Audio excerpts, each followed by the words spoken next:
అయింది అందరికి. లేక లేక మా మమ్మీ వాళ్ళు మటన్ తెచ్చుకున్నారు పాపం. వండుకొని తిందామని కూర్చుండేసరికి పక్కింటి వాళ్ళకి వాసన వచ్చినట్టున్నది. పక్కింటి ఆమె వచ్చింది.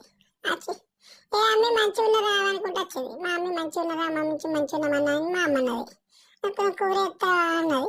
మా అమ్మ కూర వేసుకున్నందుకు పోయిందో లేదో వచ్చి పిల్ల ఇంకా నువ్వు ఎన్ని నెలలు అవుతున్నది, 4 నెలలు అవుతుంది, 6 నెలలు పడుతున్నాయి, నువ్వు పడవా, బోల్డా పడవా, ఇది పడవా, అది పడవా అని మా అమ్మ కనబట్టే.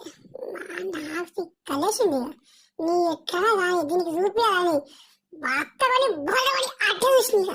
చూసేసరికి బిడ్డే బోల్డ పడదు. సాగు మీ పిల్ల బోల్డ పడుతున్నదా అని మా అవ్వ కనేసరికి మా అమ్మ కుట్టదు. ఇక నీ అవ్వ వేసిందే కూర వేసిచ్చిందే ఇది అంటే ఇంక ఉల్టా మా బిడ్డని ఇట్లా ఎత్తున్నావు అని అంత 2 కారం కట్టేసింది. ఎలాంటి పెట్టియల్లా బిడ్డ తినాట తెలందాక బాత్రూమ్ వాడదు. రియా అంటే ఫ్లవర్ అనుకుంటేవా పైరు నీ అవ్వ తగ్గేలే.